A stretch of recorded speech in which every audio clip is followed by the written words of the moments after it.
Hello, everyone. So happy to see everyone. This is actually a very exciting day because we're meeting we're we're meeting Jennifer Dovell, the founder of Distinctive HR Group. And so she's going to tell us a little bit about this company, this organization that she founded. And it's so very nice to have you with us, Jennifer. I'm honored that you're here. And I was wondering if we can start this podcast by asking you to tell us a little bit about yourself, your background, and your role at Distinctive HR Group. Okay, amazing. So my background is obviously I'm Jennifer, president of Distinctive HR Group. My background is about 20 years in business, human resources, and occupational health and safety. I was a external safety auditor for a number of years as well. So yeah, kind of just a bit of a well-rounded human resources experience there. I also ran several and still run several other successful businesses as well. So I like to think of myself as a chronic entrepreneur. But with that being said, Distinctive is my passion business in that it came from kind of a need in the industry. So Distinctive HR has two service legs. We have our traditional recruitment group, which I'm sure everyone's familiar with, contingent and retained recruitment services. And then we also have what is known as fractional HR. A lot of people in Canada don't really know what that term is yet. It's very popular in the United States, actually.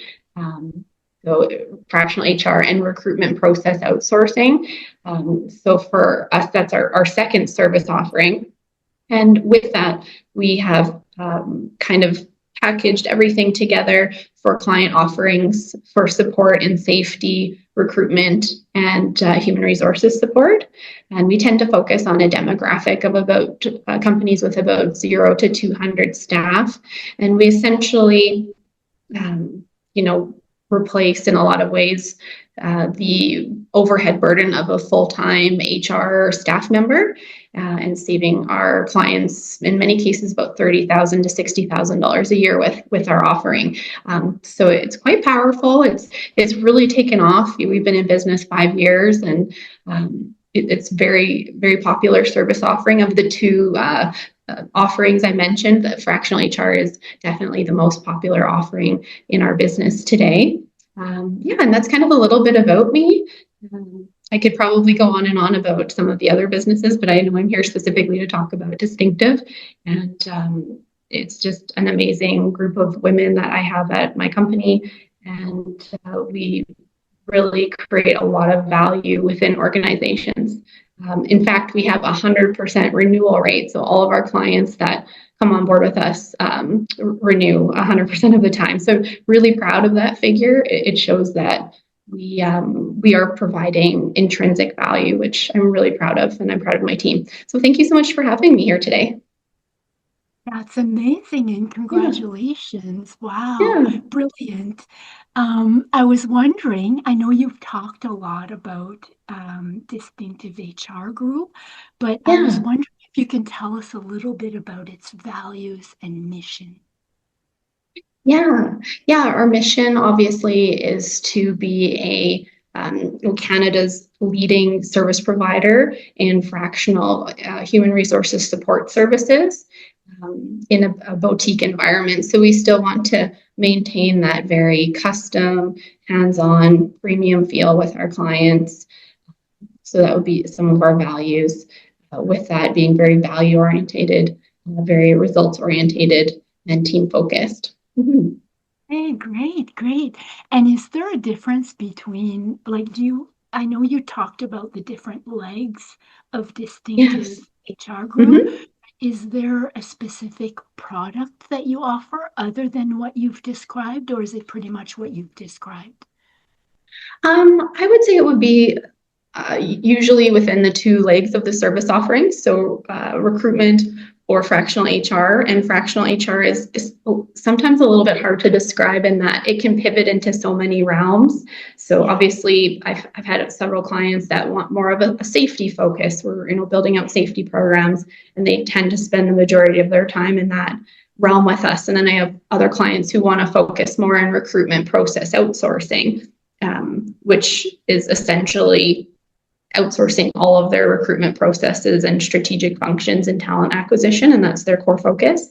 And then we have other groups that literally want the entire HR management scope managed. So we would take the place of a HR manager or HR business partner in some of the small to mid-sized businesses in that particular case. So I think it's very customized. So it's hard to, it's definitely not an out of the box offering. We're very much a boutique firm. But with that being said, lots of different avenues to kind of pivot, and we pride ourselves obviously with our retention rate in adding value and solving pain points for employers so they can focus on the elements of their business that allow it to grow and be successful outside of this discipline.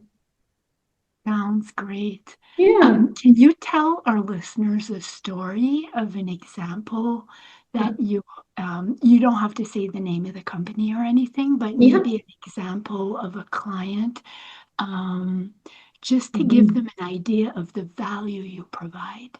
Sure. No, I love that. I can think of a few. I think one of the easier ones to describe would be an engineering firm that we partnered with for several years, in fact. And we actually they're still a client of ours on the contingent recruitment side of things. But we were able to essentially come in, streamline their recruitment and talent acquisition processes, put some strategies in place to pull engineers in from universities. It was a full a strategy for their talent acquisition group. We built out their tech stack for their applicants. So, some clients may have just emails for collecting resumes, and it can get a little bit convoluted and unorganized. And so we were really able to come in and organize that with the information system that, connected, pulled applications in, and then from there allowed us to electronically onboard them, both very quickly, also reducing employer spend, and also allowed us to collaborate, having a platform to collaborate on the recruitment as well.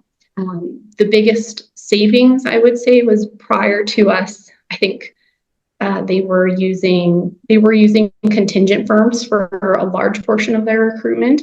And we ended up saving them about $250,000 a year. So, just by coming in and streamlining their processes, we were able to provide a lot of value on that one. Then that's just on the recruitment. We have some other individuals too where they needed foundational systems in HR, and we were able to provide quite a bit of value there as well. I think this one just translates so easily into numbers that it's one of the ones that I picked.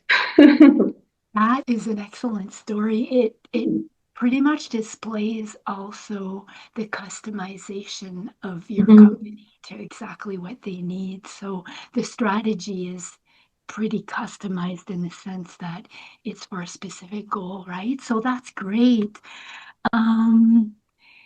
I was wondering, what major shifts are you seeing currently in your industry, Jennifer? Okay. Would you like trends, for example, or yeah? Trends are great. Sorry, I used the wrong word. Yeah. Oh no, that's fantastic. Yeah. So I think, everyone's talking about AI. That's definitely, one of the shifts or trends we're seeing in industry. Another one is hybrid and remote work environments is kind of a topic of conversation, especially after COVID and returning from COVID. And I'd say like the third trend is just how we're navigating peak retirement from 2025 to 2030, because a lot of people don't realize that we're actually still in this peak of this mass exodus of some of our senior employees in the working environment. So that's leaving a Yeah. huge talent gap in our work environment.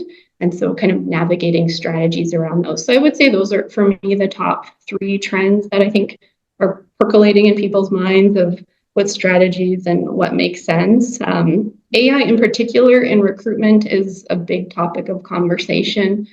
And I think we're very early on. AI is in its infancy right now, and I think there's a lot of things we don't know yet. But even in regards to legislation, I know Ontario, for example, effective January 1st, if you are using AI in any job postings to screen, assess, or select applicants, you have to notify people within your job postings of that. So we're starting to see some of the legislation kind of start to roll out. I know in the EU, like European Union, UK area, they mandate that there has to be a human interaction within the recruitment process. So I don't think it's going to eliminate our industry and our jobs. It's just going to change things and make things more efficient. Wow, that's Mm-hmm. interesting. Mm-hmm. How has any of these three trends impacted your growth strategy at all? I think every business's strategy is different. So it's really just connecting back into the business owner or president's vision from the top down and what that looks like. I know, for example, there's been a big trend around remote work and what that looks like, whether it's feasible.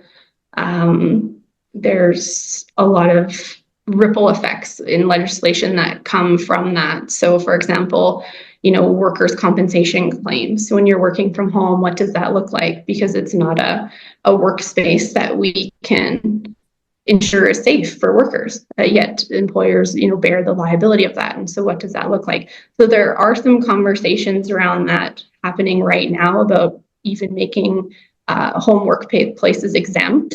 That's not happened yet.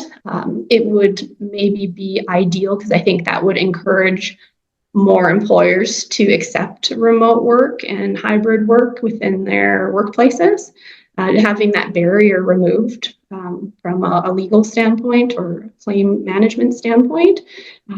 We're not there. We're not there yet, but it's something that is trending and a topic of conversation. So I think some of those are just impacting people. We're not sure kind of what the future of work looks like in a few different realms.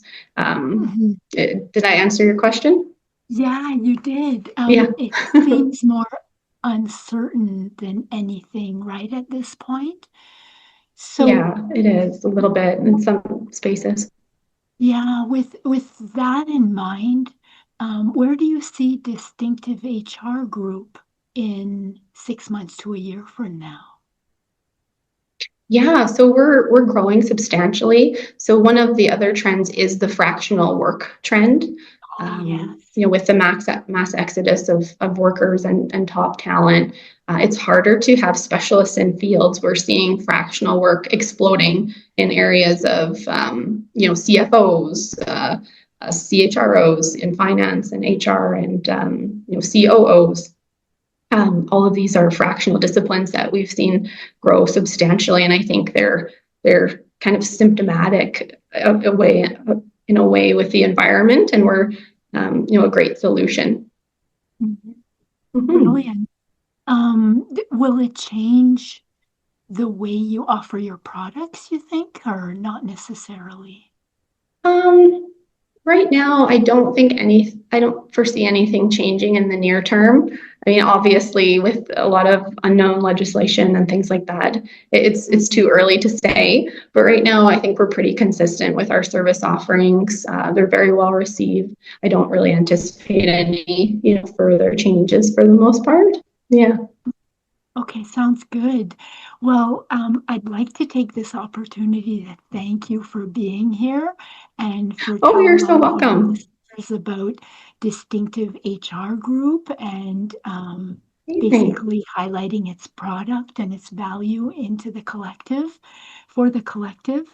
And I'd like to close this podcast by asking you whether you have anything to add for our listeners. Not really. I think, we just wanted to chat about some trends, Yes. the return on investment on our service offering. No, not so much. I think you've covered everything, and it's been a treat to get to know you and be on your podcast. Thanks for having me. I'm really grateful. Great. Well, my pleasure. And if anyone wants to get a hold of Jennifer Dovell, you can reach her through LinkedIn. She's got her LinkedIn profile. And you can also reach her through the website of Distinctive HR Group at www.distinctivehrgroup.com. Amazing. Thank you, Caroline. Thank you so much. Have a Have a nice great day. day. You too.